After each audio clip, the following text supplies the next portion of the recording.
Yeah, so get comfortable in your meditation posture.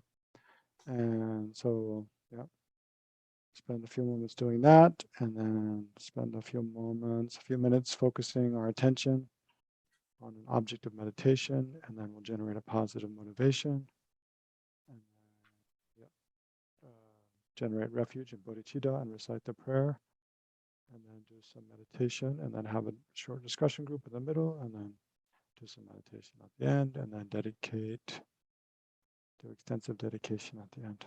Okay, so get comfortable, and then focus your mind for a few minutes.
As a condition for generating positive motivation, you can visualize oneself surrounded by all sentient beings, beginning with your mother and father to your left and right, and then your female family and friends to your left and behind you, your male family and friends to your right and behind you, those whom you're most prone to become angry with and dislike and disregard. Visualize them directly, seated directly in front of you, a little lower down, facing towards you. And then all the other sentient beings who fall in the class of strangers, whom you don't have a particular attachment or aversion to. Of course, visualize them seated all around you.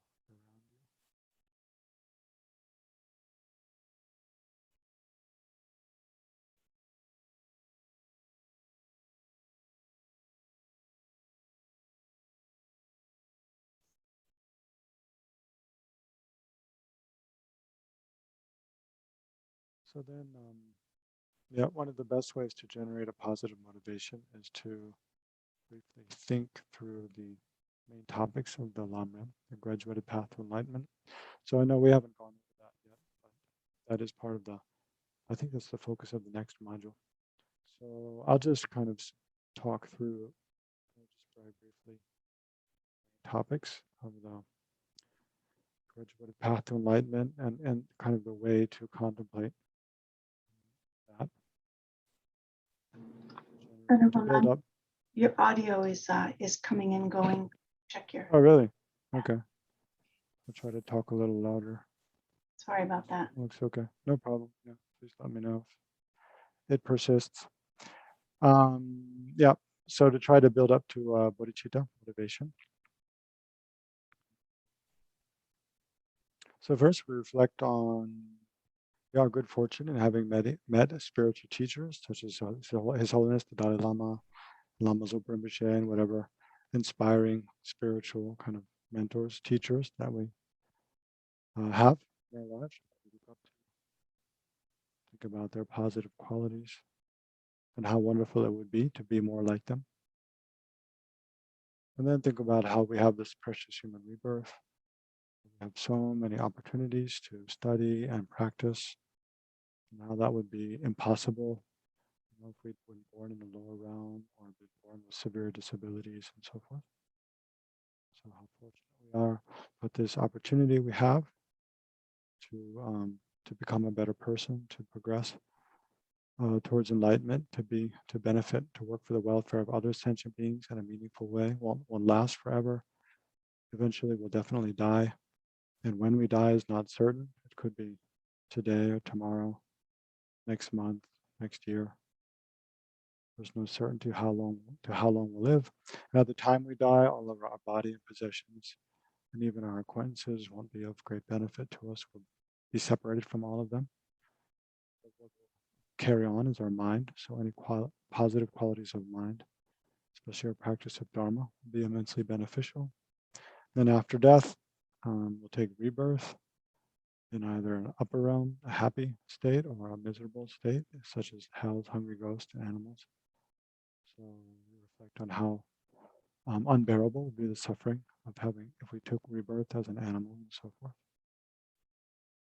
And then contemplating how to be protected from such miserable rebirth in the future. And we think of the Buddha, Dharma, Sangha and their ability to protect us from sufferings of samsara in general, and especially rebirth in lower realms. And how did they do that? By teaching the Dharma. Within that, especially by teaching the law of cause and effect. How whatever experiences we have, be they pleasant or unpleasant, arise from our own actions, virtuous or unvirtuous actions. So then we try to generate motivation to abandon any actions that are harmful to ourselves and others, and to maximize our actions of body, speech, and mind, which are beneficial to ourselves and others. So all that can be part of our motivation for this session, and that's the small scope. But then the middle scope is thinking, even if we take a happy rebirth, a pleasant, comfortable rebirth in samsara, still we'll experience the sufferings of birth, sickness, old age, and death, and then taking rebirth again and again and again without end. We experience all different kinds of problems, meeting things we don't want to meet, being separated from things that we like, falling from high states to low states again and again, and taking rebirth again and again through the force of karma and afflictive delusions without any control. So then thinking about the suffering of samsara in general, and we try to generate an aspiration to be completely free from that. And the method to be free from suffering of samsara is to practice the 3 higher trainings. A higher training in ethical discipline, pure morality, a higher training in concentration, which especially involves meditation, of course, and then the higher training in wisdom, which cuts through the ignorance, which is the root of samsara. So we can include all of that in our motivation for this session, to do something which leads us towards eliminating the root of all of the problems in samsara. And then we can recognize that even if we ourselves achieve liberation or freedom from samsara, still all, countless sentient beings who have been so kind to us from life to life and whom we care about dearly will still be trapped in the prison of cyclic existence in the oceans of samsaric suffering. So we have to do something to benefit them, to free them from samsara and to lead them to the peerless happiness of liberation and enlightenment. So thereby, and who can do that? Who's the most effective in working for the welfare of all sentient beings is only a fully enlightened being, a being who has eliminated all faults and perfected every positive quality. So we think how wonderful it would be if I could become fully enlightened to work for the welfare of all sentient beings. And then, the actual activities that such a bodhisattva engages in are practicing the perfections of generosity, perfection of ethical discipline and morality, perfection of patience, perfection of joyous effort, the perfection of meditative concentration, and the perfection of wisdom, especially wisdom realizing emptiness. So we can think along those lines in order to, become enlightened, and we have to practice the 6 perfections. But whatever the case, then, in short, in order to be of the greatest possible benefit to ourselves and to all sentient beings, then we'll engage in this last session in this module on meditation in the Discovering Buddhism course. Right? So spend a couple of moments quietly, just generating your own motivation.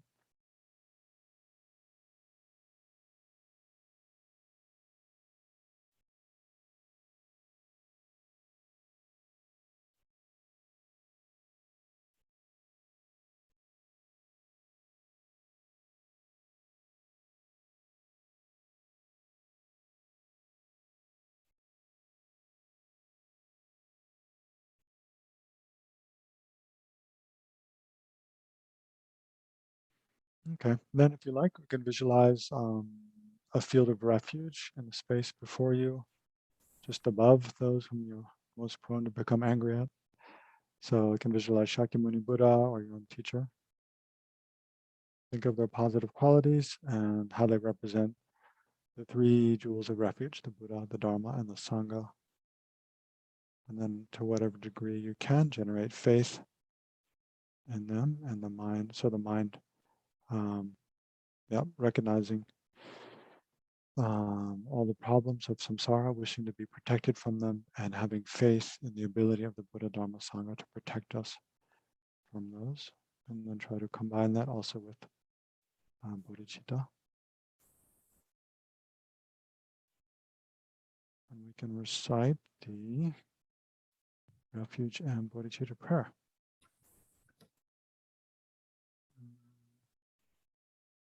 So just here in this first verse, in the bold lines.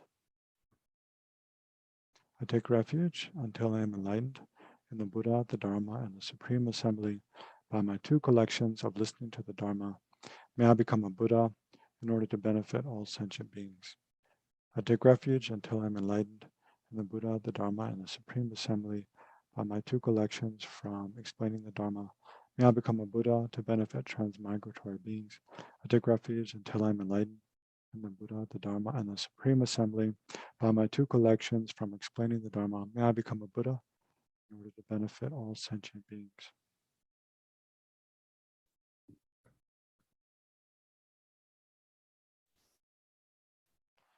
So then, I think I've said several times we're going to read the four immeasurable thoughts, and it seems like we've never gotten to it yet, I don't think. So we'll read those now and just try to reflect on those briefly, and then we'll do some other meditation. Okay, so here are the four immeasurable thoughts. We'll just read, there is a tradition of reading each verse 3 times, but yeah, to keep it a little shorter, we'll just read each verse once. So remember, all sentient beings seated around you, and then we'll try to generate attitudes of loving kindness, compassion, equanimity, and joy. How wonderful it would be for all sentient beings to abide in equanimity, free from attachment to friends and anger towards enemies. May they abide in equanimity. I myself will cause them to abide in equanimity. Please grant me blessings to be able to do this. How wonderful it would be for all sentient beings to have happiness and the causes of happiness. May they have happiness and its causes. I myself will cause them to have these. Please grant me blessings to be able to do this. How wonderful it would be for all sentient beings to be free from suffering and the causes of suffering. May they be free from suffering and its causes. I myself will cause them to be free from these. Please grant me blessings to be able to do this. How wonderful it would be for all sentient beings to never be separated from the happiness which is totally beyond suffering. May they never be separated from this. I myself will cause them to be never separated from this. Please grant me blessings to be able to do this. So try to generate one or all of those attitudes for a couple minutes.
Mhm. And then let's especially just meditate for 5 minutes on compassion. Um, yeah. And then I think also 5 minutes we'll meditate on impermanence. Let's start with compassion. So just continue kind of from where you're at, but focus at least, we'll start with ourselves. And then if you like, you can also focus then on one friend, one stranger, and then if you have time, also one enemy. So the way of, I mean, compassion again is a mind that recognizes suffering that oneself or another sentient being experiences. You can also think about the causes of the suffering, the experience or another experiences, and then just wishes oneself or another to be free from that, right? So we can have compassion for ourselves when we recognize some problem, some difficulty, some unpleasant, thing that we experience, physical pain or mental anguish or whatever, um, worries, anxiety, and then just wish that we can be free from that and together with the causes of that. It's compassion for oneself, and then the same towards another. It's compassion for another. So why don't we start with self-compassion? Just think about, some problem, some difficulty you're facing, and try to generate the mind thinking, may I be free from this. And remember, this is analytical meditation, right? So you're free to think about it in different ways. What are different aspects of the problem I'm facing? What are the causes of it? How might I actually be free from it? But we always want to come back to the attitude, may I be free from this, kind of like a refrain, and try to generate, some sincere sense of that. And then once you do that towards yourself, then try to think about, a friend, a family member, and if you have time, a stranger or an enemy. So spend about 5 minutes in that way, meditating on compassion.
So now just relax your attention for just a moment.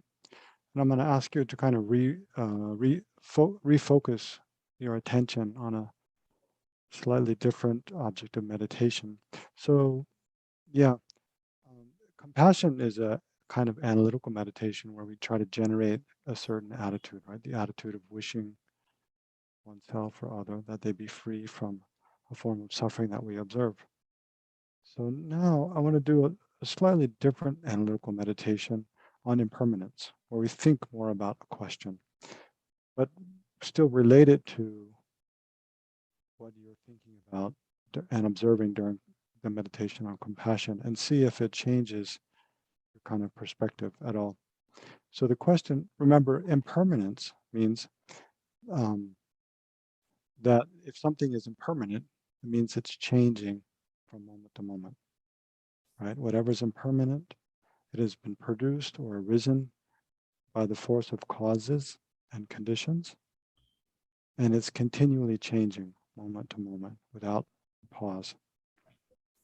So now, in relation to the kind of suffering, when you're generating self-compassion, you, the person who you're observing, or the kind of suffering that you're thinking about in relation to yourself or other people, when you generate compassion towards others, the person whom you're thinking about, or the people whom you're thinking about, and then the kind of suffering, the kind of problems, and difficulties that they have.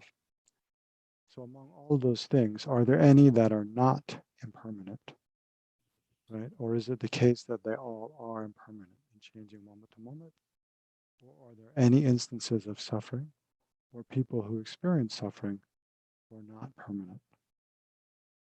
So try to continue to have a degree of, meditating on compassion, but then within that, think about this question of what is impermanent and what is not.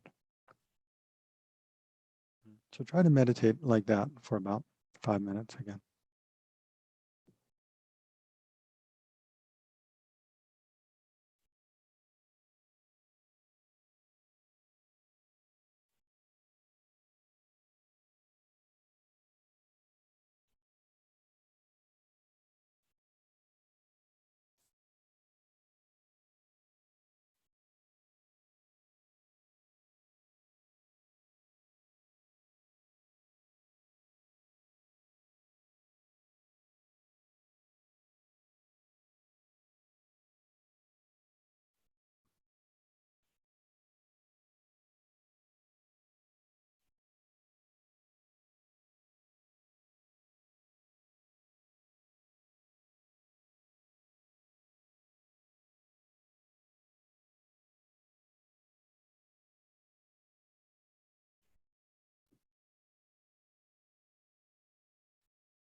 Okay, so relax your attention there.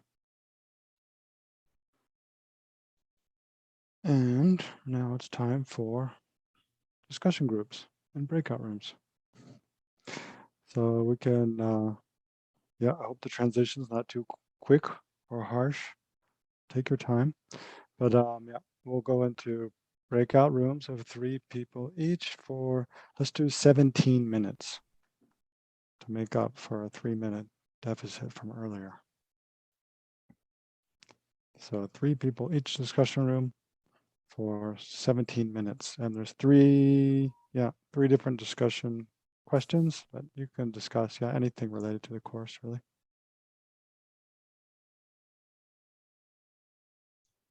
So were there any remaining questions from the discussion groups that I can try to answer?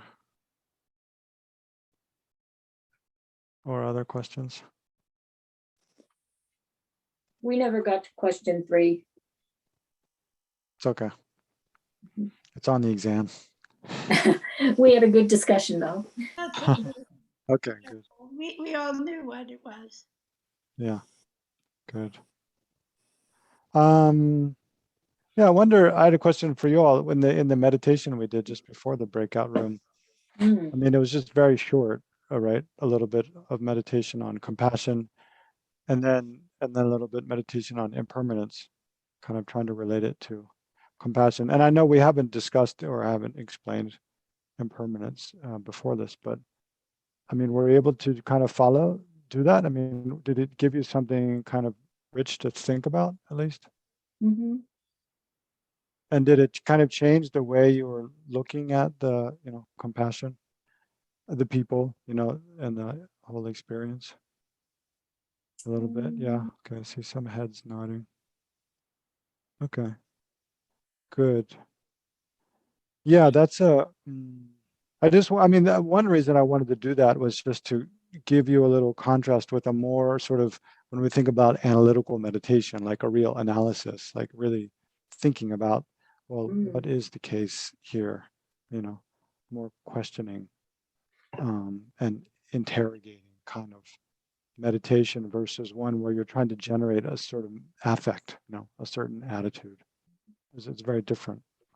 But then another is kind of usually, in Buddhism, one of the main assertions we make is that the cause of all suffering is this fundamental misunderstanding of the way things exist. And so the ultimate, antidote to the sort of final, most subtle kind of ignorance is meditation on emptiness. But that's very complicated and requires a lot of study to understand well. But the sort of the doorway to start thinking about emptiness is really dependent arising. And there's different kinds of dependent arising, but the most simple kind of dependent arising is, things existing independence upon causes and conditions. And the sort of doorway to think about emptiness in a way is to think about impermanence, which is quite simple. I mean, gross impermanence we can see around us all the time, the way the sun rises and the sun sets and leaves grow and then fall from the trees and waves move on the ocean and so forth. That's all instances of it, and our minds changing moment to moment. But it's good to try to bring together that sort of understanding of impermanence with, when we look at especially problems, it can kind of create space when you feel that there's something really difficult, challenge that you're facing, some really unfortunate circumstance, to remember that, well, it's changing moment by moment. It's arisen in dependence upon cause and conditions, so it's not going to remain this way. It definitely will change, but how it changes is not certain. But, yeah, it starts to bring a sort of different way of thinking about something that creates a little more space. Yeah. If are there any other questions or any questions? I have a trivia question. When you're doing the motivation and you use the phrase 2 collections, what does that mean, please? Oh, yeah. It's good to ask about the meaning of some of the words of the prayers sometimes, and those are welcome. Yeah, the 2 collections means that there's the collection of wisdom and the collection of merit. The 2 collections. So the collection, and that relates to, so the collection of wisdom comes about like this, like by meditation on impermanence, we gain some insight into the way things exist, right? So that becomes part of the collection of wisdom. Whereas when we do like practice compassion, generating an attitude of compassion to ourselves or others, it's a very virtuous mind, very virtuous attitude. Just the aspiration that we wish that we or another person be free from suffering. It's a very wholesome attitude.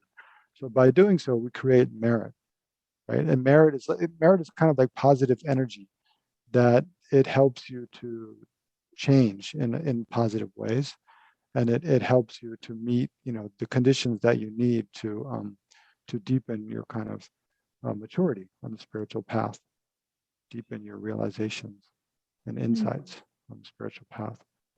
So those are the two collections that we refer to, and they refer to the two aspects I mentioned before. You can divide up all the different kinds of practices that are done on any spiritual path into the wisdom side of the path and the method side of the path, right? So when we practice the wisdom side of the path, we increase our collection of wisdom, right? And when we practice the method side of the path, which is everything else, then meditation on emptiness and related things. So when we practice generosity, practice pure morality, practice generating love and kindness and patience and so forth, that's all the method side of the path.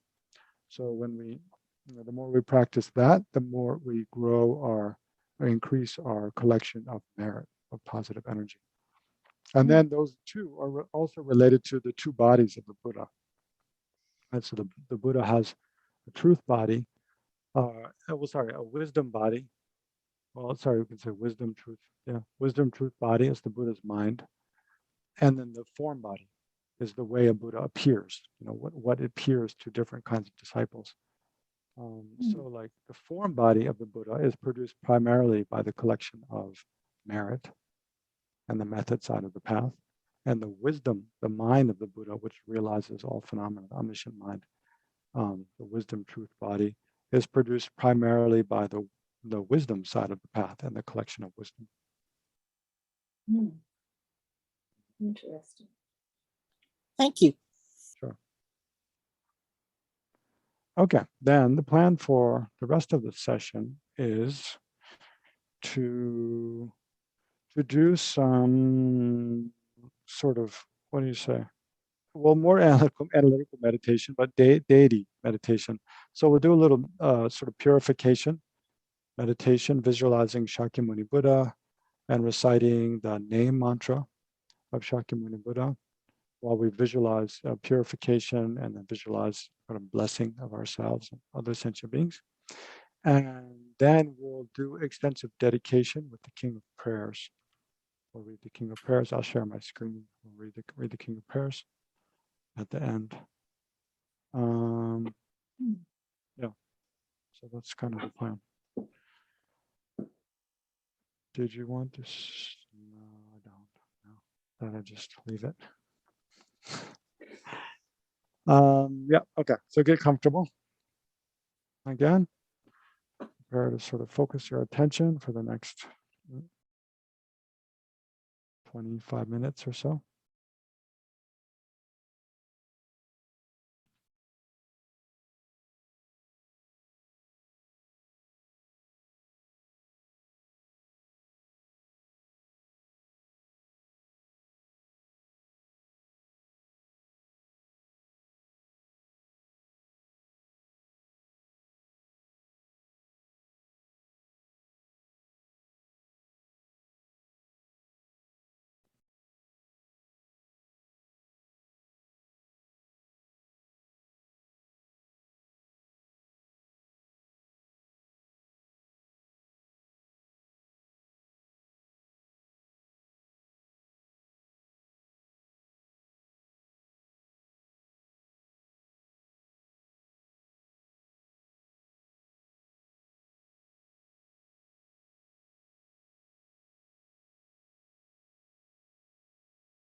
So let's visualize in the space in front of us at about the height of our forehead, about 2 meters distant. Try to visualize Shakyamuni Buddha. So yeah, I'll describe the visualization. So the whole image will be made of light. So visualize, if you can, a golden throne supported by 8 snow lions. And then on top of the throne is a fully open lotus blossom with 1,000 petals, white in color. And then within the lotus blossom is a disk of white light representing compassion, or moon disk, and a disk of golden light, or a sun disk, representing wisdom. So these are like, flat discs filling most of the lotus. Very soft, like cushions also. And then Buddha, Shakyamuni Buddha sits upon these. And he's wearing the robes of a fully ordained monk. And sits in the Vajra cross-legged posture.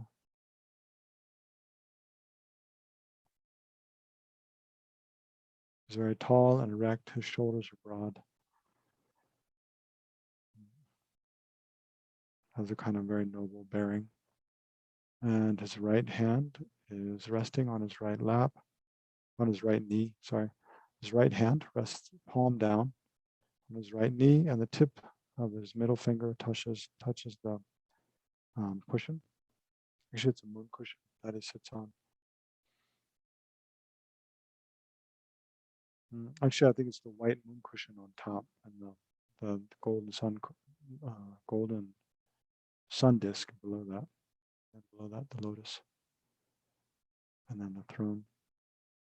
So his right hand rests palm down on his right knee, and then his left hand is in his lap in the meditative mudra of meditative concentration, which is the palm face up. And in his left hand, he holds a begging bowl, like a golden begging bowl, which is filled with blissful nectar.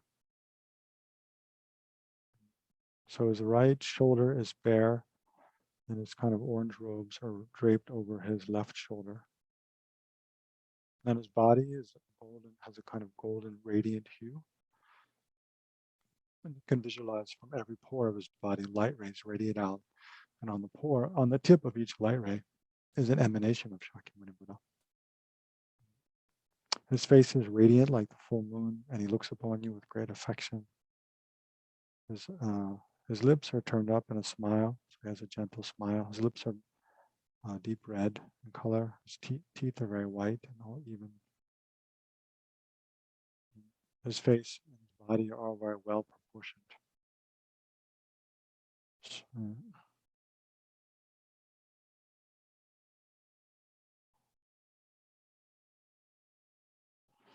His eyes are long and half closed, representing that he's continually in meditative absorption, and half open, representing that he, at the same time, looks with affection upon all sentient beings and concern.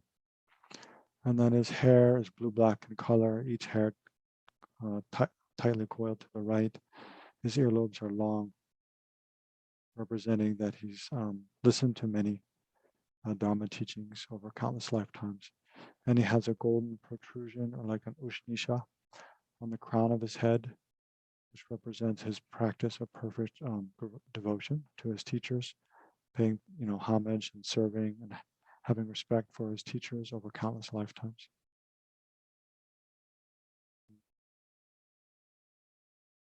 And he's so surrounded by a halo, kind of a golden or rainbow colored light, rainbow light rays. So spend a minute or two just scanning through from the crown of the head of the visualization of Shakyamuni Buddha in front of you. So first of all, try to feel that Shakyamuni Buddha is actually present in the space in front of you, appearing in this way. and then scan from the from the crown of his head down to the soles, down to the bottom of the throne, and back up for a minute or two, trying to fill in the details of the visual image, generate generate the details of the visual image. And then after, maybe I'll come on and say again, but after a couple minutes, then just pause and stop trying to, don't scan anymore. Just focus on whatever it is that appears to your mind at that time, whatever visual image appears. And we'll practice just doing placement meditation, focusing on that. And then we'll carry on. Okay. So trying to generate that image.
Okay, so now just pause with whatever image you've been able to generate, and just try to single-pointedly focus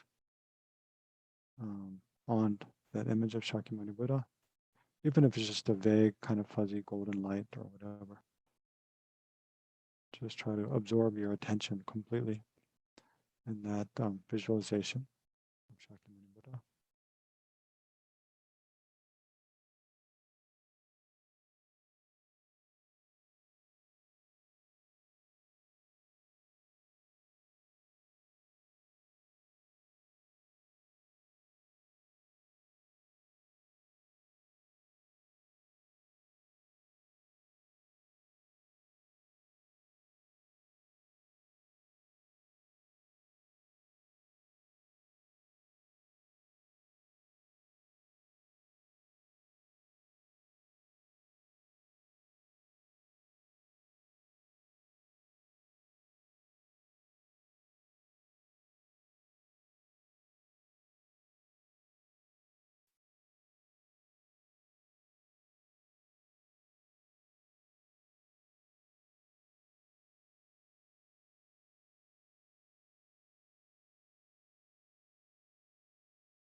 Mhm.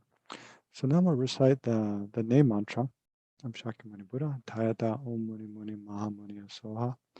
So as we do so, we'll chant aloud together. Yeah, although in the Zoom room will just be me, otherwise it becomes a mess.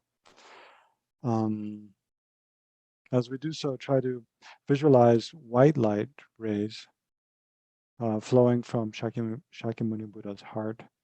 So white light rays. And then flow into you and into all the other sentient beings visualized around you, purifying every form of suffering and the cause of suffering. And try to think about specific examples of, your own suffering or other beings who are suffering, and then imagine their suffering and the causes of their suffering and discontent being completely purified by these white light rays that are like nectar, kind of like liquid light flowing into all sentient beings from Shakyamuni Buddha's heart. Taya Tao Mahamunaya Soha Taya Tao Mahamunaya Soha Taya Tao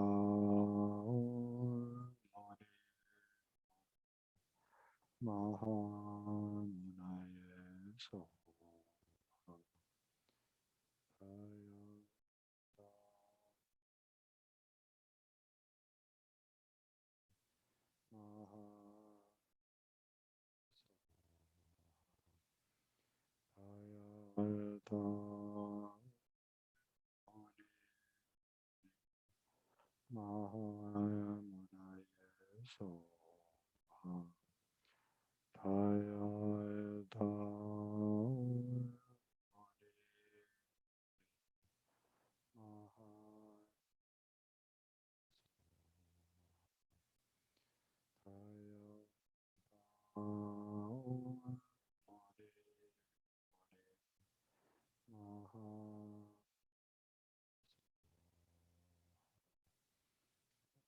Continue reciting the mantra for a minute or so to yourself and visualizing white light.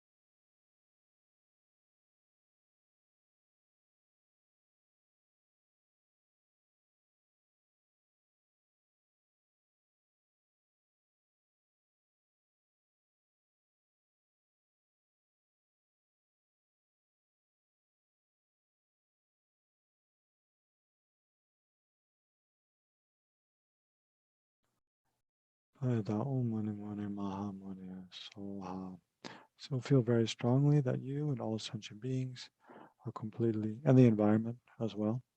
So remember all the animals, hell beings, hungry ghosts, devas, gods and demigods, and not to mention all the human beings are all purified completely of every form of dissatisfaction, suffering, of mental and physical imbalance or pain, sickness, and the causes of these. Imagine all completely purified without a trace remaining.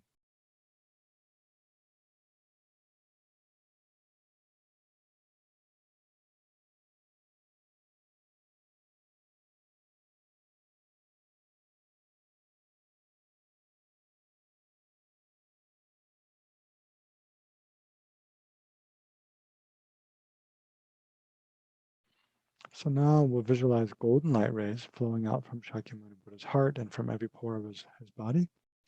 Again, into you and all sentient beings, and this time blessing you and all sentient beings to have every form of well-being and happiness and all the realizations on the path, every form of wisdom, compassion, confidence, generosity, and so forth. So every positive quality you can possibly imagine, imagine you become filled with these golden light rays that bless you, and every other sentient being is filled with golden light rays likewise, and blessed to develop all positive qualities up to full enlightenment.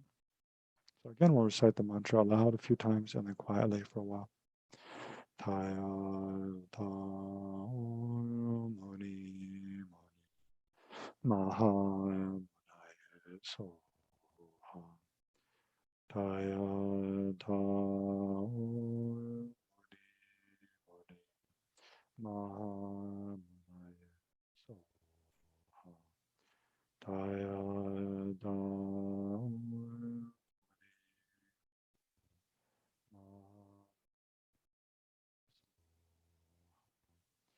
Taya ta Maha so Taya ta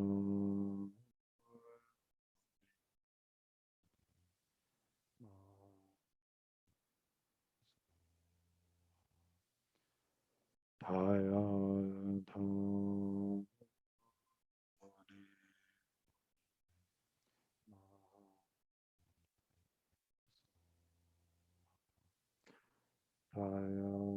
ta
Taya Om Mani Mani Maha Mani Soha. So visualize strongly, feel strongly that you and all sentient beings are completely filled with this very blissful golden light,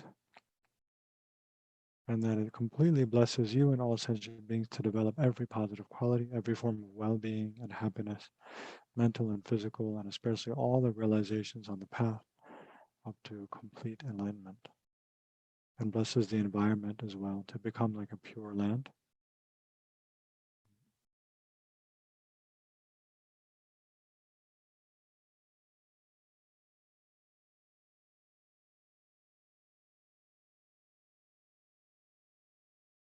And then imagine this environment with all the sentient beings in it from the outer periphery inwards, it gradually dissolves into emptiness or into space.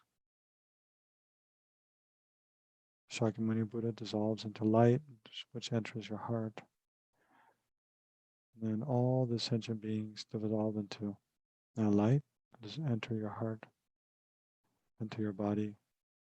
And then your body from the top and bottom, front and back, and the sides gradually dissolves into space. So everything becomes empty space.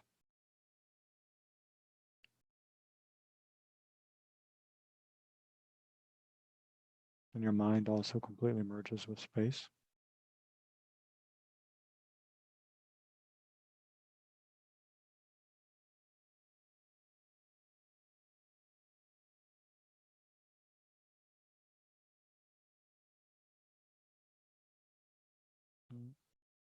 So finally, rejoice. Think of all the merits that we've created during this module and during the course so far. All the meditations, all the positive motivations, all the dedication and prayers. With a wholesome wish for all our participation in the course. Rejoice in your own and the efforts of others in the course. And then rejoice in all the merit created by other ordinary sentient beings like ourselves, doing positive things, each day in, day out. Things to benefit, others, benefit the world with a selfless intention.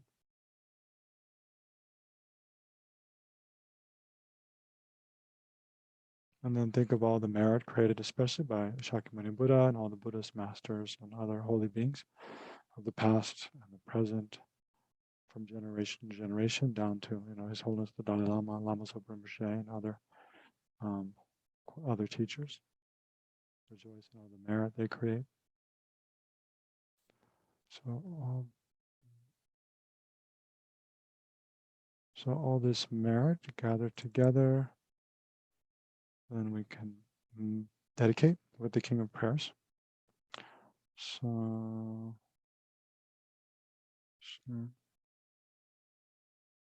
blow it up one more size.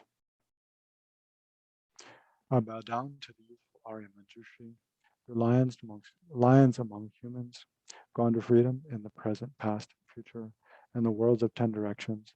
To all of you with body, speech, and sincere mind, I bow down.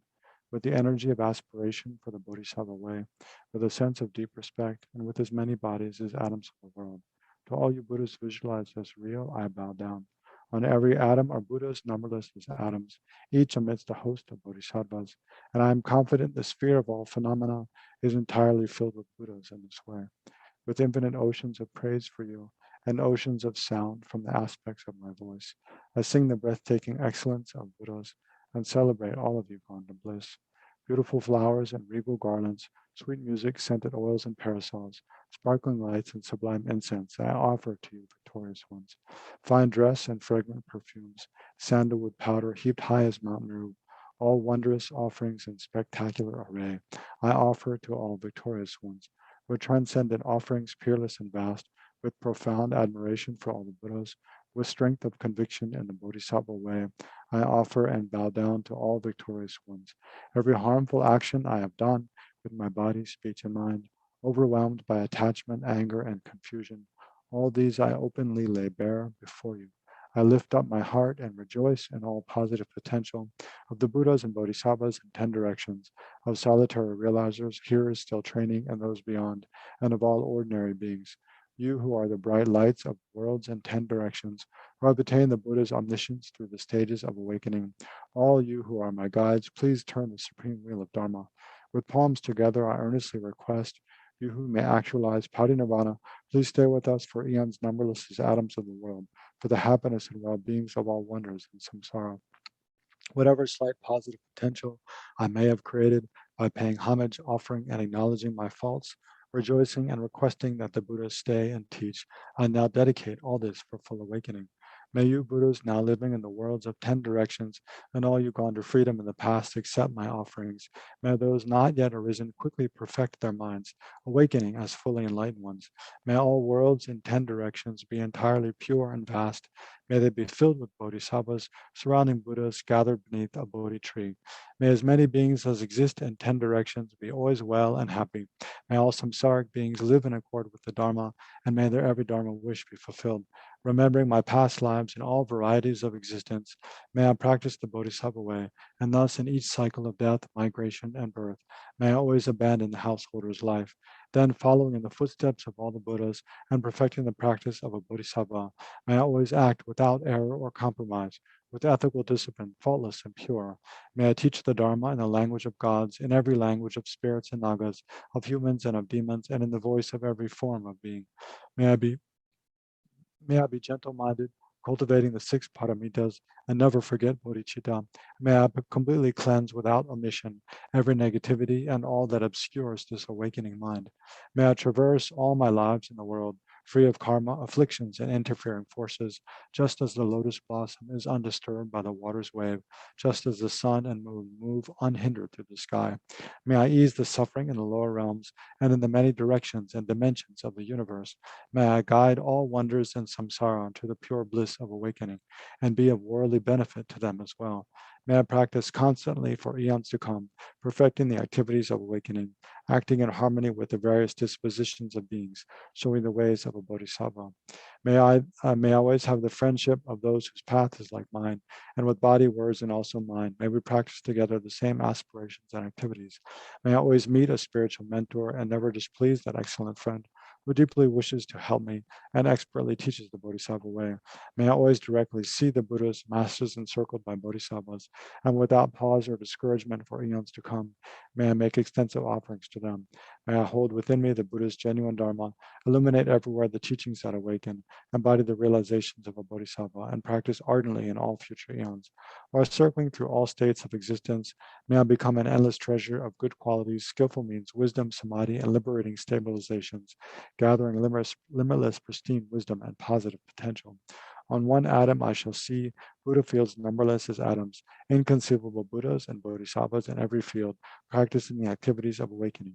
Perceiving this in all directions, I dive into an ocean of Buddha fields, each an ocean of the 3 times Buddhas in the space of a wisp of hair. So I too will practice for an ocean of eons. Thus I'm continually immersed in the speech of the Buddhas, expression that reveals an ocean of qualities in one word, the completely pure eloquence of all the Buddhas, communication suited to the very tendencies of beings. With the strength of understanding, I plunge into the infinite enlightened speech of the Dharma of all the Buddhas and 3 times gone to freedom, who continually turn the wheel of Dharma methods. I shall experience in one moment such vast activities of all future eons, and I will enter into all eons of the 3 times in but a fraction of a second. In one instant, I shall see all those awakened beings, past, present, and future lions amongst humans, and with the power of the illusion-like stabilization, I will constantly engage in their inconceivable activity. I shall manifest upon one single atom the array of pure lands, present, past, and future. Likewise, I shall enter the array of pure Buddha fields in every direction without exception. I shall enter the very presence of all my guides, those lights of this world who are yet to appear, those sequentially turning the wheels of complete awakening, those who reveal nirvana, final perfect peace. May I achieve the power of swift magical emanation, the power to lead to the great vehicle through every approach, the power of always beneficial activity, the power of love pervading all realms, the power of all surpassing positive potential, the power of supreme knowledge unobstructed by discrimination, and through the powers of wisdom, skillful means, and samadhi, may I achieve the perfect power of awakening, purifying the power of all contaminated actions, crushing the power of disturbing emotions at their root, diffusing the power of interfering forces. I shall perfect the power of the Bodhisattva practice. May I purify an ocean of worlds. May I free an ocean of beings.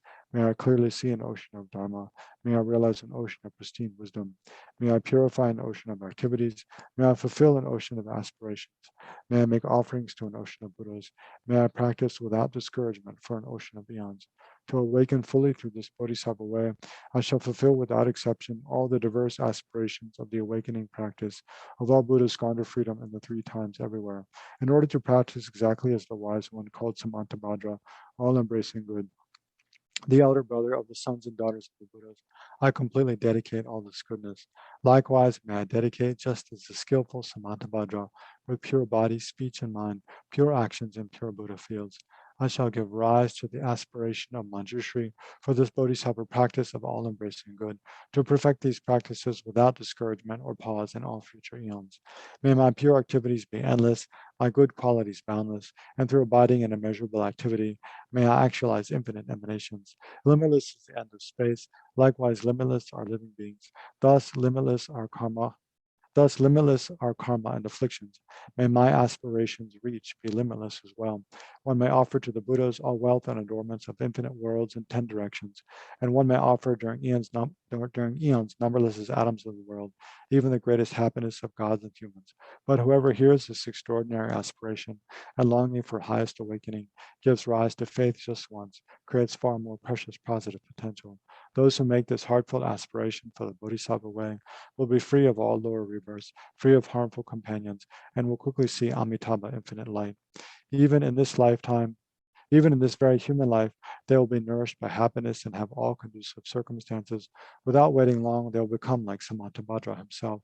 Those who give voice to this extraordinary aspiration will quickly and completely purify the 5 boundless harmful actions created under the power of ignorance.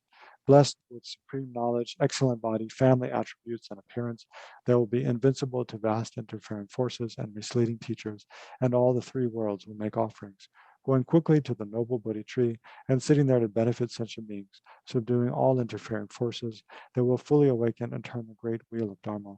Have no doubt that complete awakening is the fully ripened result, comprehended only by a Buddha, of holding in mind by teaching reading, or reciting this aspiration of the Bodhisattva practice in order to train just like the hero Manjushri who knows reality as it is, and just like Samantabhadra as well. I completely dedicate all this goodness just as they did.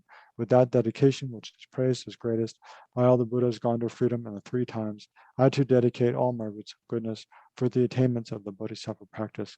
When the moment of my death arrives, by eliminating all obscurations and directly perceiving Amitabha, may I go immediately to Sukhavati, pure land of great joy. Having gone to Sukhavati, may I actualize the meaning of these aspirations, fulfilling them all without exception, for the benefit of beings for as long as this world endures. Born from an extremely beautiful superlative lotus in this joyful land, the Buddha's magnificent mandala, may I receive a prediction of my awakening directly from the Buddha Amitabha. Having received a prediction there, may I create vast benefit for beings throughout the 10 directions with 1 billion emanations by the power of wisdom. Through even the small virtue I have accumulated by offering this prayer of the Bodhisattva practice, may all the positive aspirations of beings be fulfilled in an instant. Through creating limitless positive potential by dedicating this prayer of Samantabhadra's deeds, may all beings drowning in this torrent of suffering enter the presence of Amitabha. Through this king of aspirations, which is the greatest of the sublime, helping infinite wonders in samsara, through the accomplishment of the scripture dazzling with Samantabhadra's practice, may suffering realms be utterly emptied of all beings. So please bring to mind any dedications you especially like, or prayers you especially like to make.